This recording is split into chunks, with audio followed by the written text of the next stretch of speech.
morning. Thank you for attending today's Iterum Therapeutics second quarter 2025 financial results and business update call. My name is Megan, and I'll be your moderator for today. All lines will be muted during the presentation portion of the call, with an opportunity for questions and answers at the end. I would now like to pass the conference over to Kevin Dalton, Senior Director, Legal Affairs. Thank you. You may proceed. Thank you, Speaker. Good morning and welcome again to Iterum Therapeutics' second quarter 2025 financial results and business update conference call. A press release with our second quarter results was issued earlier this morning and can be found on our website. We are joined this morning by our Chief Executive Officer, Corey Fishman, and our Chief Financial Officer, Judy Matthews. Corey will provide some opening remarks, and Judy will provide details on our financial results and an update on the finance-related proposals at our upcoming 2025 Annual General Meeting of Shareholders. And then we will open the lines for Q&A. Before we begin, I would like to remind you that some of the information presented on this conference call will contain forward-looking statements concerning our plans, strategies, and prospects for our business. These include the development, therapeutic, and market potential of Orlynvah, including the estimated annual prescriptions from targeted physicians, the sufficiency of our cash resources to fund our operating expenses into 2026, our ability to complete the commercial launch of Orlynvah in the U.S. on or around August 20, 2025, our ability to expand into new territories and put additional resources in high-prescribing geographies, and to expand the payer coverage of Orlynvah in the U.S. The sufficiency of our current stock of product in the U.S. to satisfy our commercial requirements into the timelines expected, our ability to raise funds either through a capital raise and/or revenue generated from sales of Orlynvah, the opportunity to engage in a business development transaction to sell, license, or otherwise dispose of our rights to sulopenem, and the protection provided by our patents. Actual results may differ materially from those indicated by these forward-looking statements as a result of various factors outside of our control, including our ability to successfully prepare and implement commercialization plans for Orlynvah with Eversana, our ability to build and maintain a sales force and complete the commercial launch of Orlynvah on the timeline expected, the market opportunity for and the potential market acceptance of Orlynvah, the actions of third-party suppliers, manufacturers, and clinical research organizations, our ability to continue as a going concern, the accuracy of our expectations regarding how far into the future our cash on hand will fund our ongoing operations, and finally, all other factors discussed under the caption Risk Factors in our annual report on Form 10-Q as filed with the SEC this morning. In addition, any forward-looking statements represent our views only as of the date of this call and should not be relied upon as representing our views as of any subsequent date. We specifically disclaim any obligation to update such statements. We will also be referencing non-GAAP financial measures during the call. We have provided reconciliations of GAAP reported to non-GAAP adjusted information in the press release issued this morning. With that all said, I'll turn it over to you, Corey, for your opening remarks. Thanks, Kevin. Welcome and thanks for joining us today. We have several exciting updates on our progress toward commercialization to discuss, and I'll do that in just a minute. First, I want to address a couple of items that continue to be raised by our investors so that the company's position is very clear. As it relates to the company strategy, Iterum will be launching and commercializing Orlynvah in the U.S. While a business development transaction remains a potential opportunity for Iterum at any point, including during the commercialization phase for Orlynvah, we believe that successfully launching Orlynvah into the uncomplicated urinary tract infection market in the U.S. to help address the significant unmet need that exists for patients is critical and could also potentially build tremendous value in Iterum. Additionally, we have hired an outstanding Chief Commercial Officer, Christine Coyne, who has been and will continue to lead our launch and commercialization activities. Over her 30-year career in pharmaceuticals and biotech, Christine has worked across sales, marketing, market access, and operations, and had P&L responsibility for numerous significant brands and launches spanning hospital and retail settings. Additionally, she has built comprehensive commercial plans and successfully launched antibiotics and antifungals into the market.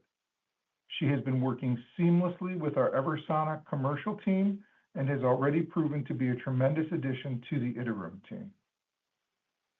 Now I'd like to provide our investors with some very exciting updates regarding the commercialization of Orlinva.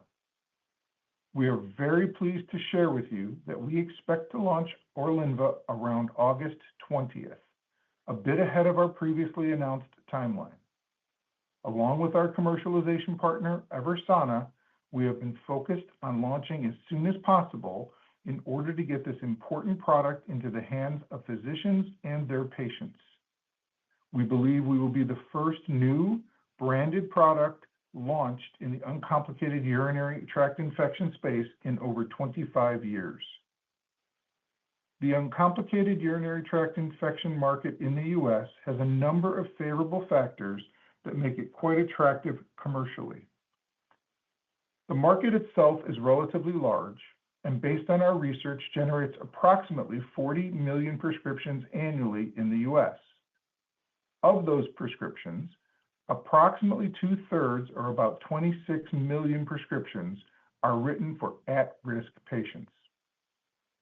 At-risk patients are defined as women who are elderly, women with comorbidities like diabetes, heart failure, kidney failure, or cancer, or women with a history of recurrent infections. We believe these at-risk patients are Orlinva's addressable market, as they are likely the patients with limited or no other oral treatment options available and are the patients most in need of new therapies. There have been no new branded oral treatments launched in the uncomplicated urinary tract infection market in the U.S. in over 25 years. Additionally, it would appear from our antimicrobial resistance research that rising rates of resistance is eroding the efficacy of the existing older oral treatments. Lastly, almost all of the existing oral products have safety challenges that physicians need to consider when choosing which product to prescribe. These challenges range from existing products not being recommended for use in uncomplicated infections to products being contraindicated in patients with low creatinine clearance. With these current market dynamics as a backdrop, we believe it's easy to understand the significant need for new, efficacious, and safe treatment alternatives to effectively treat all patients, and particularly those at-risk patients that we just described. In the first phase of our launch, we plan to have sales resources in 20 targeted geographic territories. These territories were selected based on the estimated number of prescriptions written by high-value physicians, the rate of antibiotic resistance in that territory, and expected market access in that territory. These territories are generally clustered around major metropolitan areas and are located in 7 states: New York, New Jersey, Connecticut, Pennsylvania, Georgia, Florida, and Texas. Our sales team, as provided by Eversana, will cover around 2,300 physician targets who are all high-value prescribers. Of these physician targets, the majority are primary care physicians, followed by OB/GYNs and urologists. In total, these target physicians are currently estimated to write between 1 and 2 million prescriptions annually for uncomplicated urinary tract infection products. Our market access and clinical teams have been out in the market working with payers and managed care organizations, helping them understand the clinical and economic value of Orlinva. While still early, these payer discussions have resulted in interest in Orlinva. We aim to continue these discussions by providing additional detailed information on the overall value Orlinva can provide to the payers. Our ultimate goal is for patients to have access to Orlinva in a majority of key plans. We have set our wholesaler acquisition cost, which represents our gross price before discounts, within the range established by other oral antibiotic launches for products that are used in other infection types. The range of this pricing is between $1,400 and $4,700 per course of treatment, and importantly, at these gross prices, these products enjoy very good market access.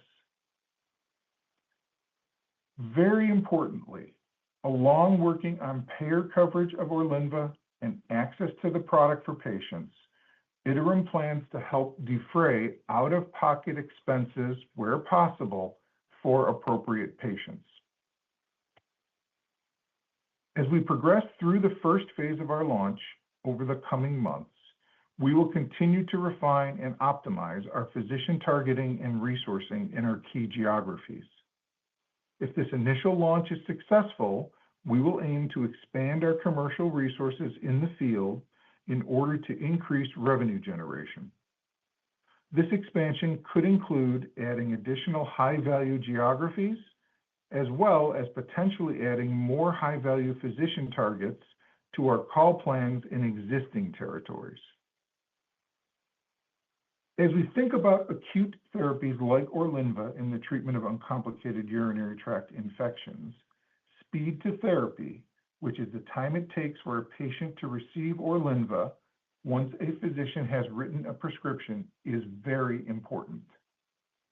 These women are, in many cases, seeing their physician because they are dealing with the discomfort stemming from the symptoms of an uncomplicated urinary tract infection. Our goal is to get Orlinva to the patient as soon as possible.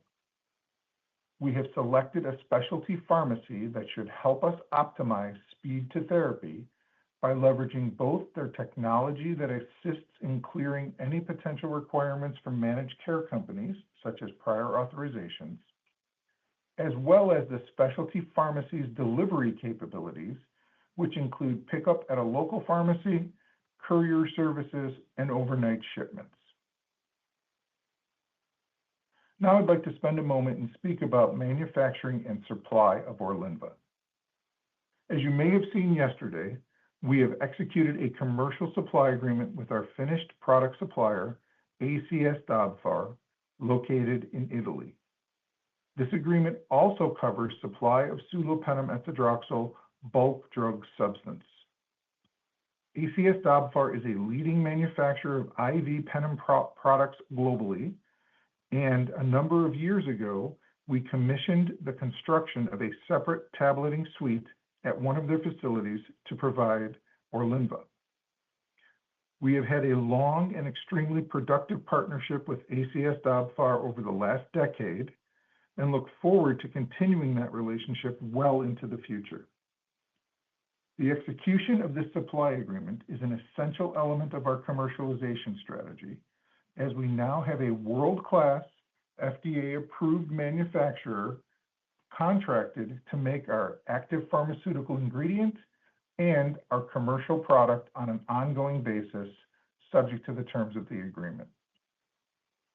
As a reminder, we have excellent expiration dating of Orlinva with a shelf life of 6 years from the date of manufacture. This provides an advantage with distributors in the market, as many other competitors and any new potential market entrants will likely have a shorter expiration timeframe. We have successfully shipped our finished product to the U.S. It has cleared inspection and customs and is ready to ship to our specialty pharmacy. We expect that the quantity of product we already have available in the U.S. will satisfy our commercial requirements into mid to late 2026. Another important item that we have previously disclosed was the extension of our $20 million regulatory payment owed to Pfizer. The due date of this payment was initially October of 2026 after Iterum exercised its deferral option, and this payment is now due in October of 2029. This has removed a near-term financial obligation from next year and allows a greater portion of any revenue generated by Orlinva or any additional capital raised to be used to continue to fund the commercialization of Orlinva. On the intellectual property front, we have two types of protection for Orlinva: market exclusivity and patents. On the market exclusivity front, the FDA has designated Orlinva as a qualified infectious disease product for uncomplicated urinary tract infections and a number of other indications. In October 2024, upon approval of Orlinva, the FDA confirmed an additional 5 years of market exclusivity under the GAIN Act, resulting in a total of 10 years of market exclusivity in the U.S. from the date of approval. Therefore, the market exclusivity that FDA has granted Orlinva will expire in October of 2034. On the patent front for Orlinva, we exclusively license from Pfizer 1 U.S. patent and 3 foreign patents. Additionally, we own 4 U.S. patents, 1 Japanese patent, 1 Korean patent, 2 Australian patents, and now 1 Canadian patent, which we were pleased to have been granted by the Canadian Patent Office in July. The patents owned by us are scheduled to expire between 2039 and 2041, excluding any additional term for patent adjustments or patent term extensions. We also own 3 pending U.S. patent applications and 25 pending foreign patent applications, which collectively cover uses of sulopenem and probenecid and bilayer tablets of sulopenem ethodraxil and probenecid. With the combination of marketing exclusivity and patent protection, we believe Orlinva will have a very long runway to create value. In summary, we are extremely excited to be launching Orlinva in the next few weeks and are looking forward to bringing this important new treatment option to physicians and their patients. Now I'll turn the call over to Judy Matthews for a financial update. Thanks, Corey. Total operating expenses were $5.5 million in the second quarter of 2025, compared to $4 million in the second quarter of 2024. Operating expenses include cost of sales, which is primarily the amortization of an intangible asset, research and development expenses, and general and administrative expenses. R&D costs were $1 million for the second quarter compared to $2.1 million for the same period in 2024. The primary driver of the decrease in R&D expense for the second quarter was the decrease in costs associated with the REASSURE trial. G&A costs were $4.2 million for the second quarter compared to G&A costs of $1.9 million for the same period in 2024. The primary driver of the increase in G&A expense for the second quarter was pre-commercialization activities. Our net loss on a U.S. GAAP basis was $6.5 million for the second quarter of 2025, compared to a net loss of $5 million for the second quarter of 2024. On a non-GAAP basis, which excludes certain non-cash adjustments, our net loss of $5.1 million in the second quarter of 2025 compared to our non-GAAP net loss of $3.8 million in the second quarter of 2024. The $1.3 million increase in our non-GAAP net loss for the second quarter was primarily a result of higher G&A due to spending on pre-commercialization activities. At the end of June, we had cash and cash equivalents of $13 million.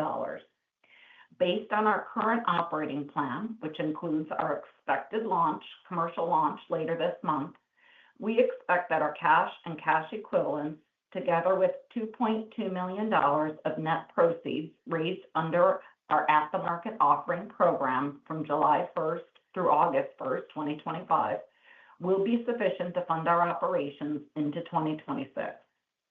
As of August 4th, 2025, we had approximately 44.7 million ordinary shares outstanding. On September 10th, we are holding our annual general meeting of shareholders, and many of you will have noted from our proxy statement and the voting ballots that have gone out that we have requested authorization of an additional 80 million shares, which is a 100% increase to the existing authorized share capital of the company. Based on proxy proposals to increase the authorized share capital of 41 peer companies during 2024 and 2025, an addition of this size is in line with our peers. The purpose of this proposal is a matter of good housekeeping to ensure we have the financial flexibility to fund the strategic objectives of the business, including the upcoming commercial launch, until such time as we might reach cash flow break-even. As always, we will exercise care when issuing shares. Additionally, as an Irish company, we are seeking a waiver of preemption rights on those potentially newly authorized shares. Without this waiver, we are limited in the types of financings we can execute. The financings available to us without having a waiver of preemption rights in place are more costly and more dilutive to you, our shareholders. So we ask that you please vote in favor of these proposals at the upcoming annual general meeting. Now I will turn it over for questions. Thank you. If you would like to ask a question, please press star followed by 1 on your telephone keypad. If for any reason you would like to remove that question, please press star followed by 2. Again, to ask a question, please press star 1. As a reminder, if you're using a speakerphone, please remember to pick up your handset before asking your question. We will pause here briefly to allow questions to register.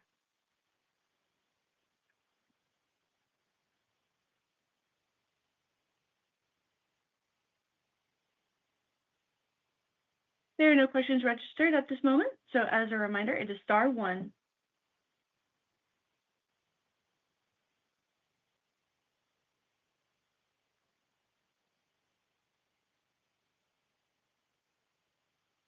There are no questions registered at this moment, so I would like to turn the call back over to Mr. Fishman for closing remarks. Thank you, Megan. In closing, we have made tremendous progress and are very excited for our upcoming launch. Over the last few months, as our plan to launch has been communicated, we have received numerous inquiries about Orlynvah and the timing of its availability. Along with our commercialization partner, Eversana, we believe there is a significant need for Orlynvah in the U.S. uncomplicated urinary tract infection market and are looking forward to providing the first and only approved oral penem in the U.S. to physicians and their patients. We appreciate our investors' continued support as Iterum enters this new phase in its evolution into a commercial entity. Thanks for joining us today and have a great day. This concludes today's conference call. Thank you for your participation and enjoy the rest of your day.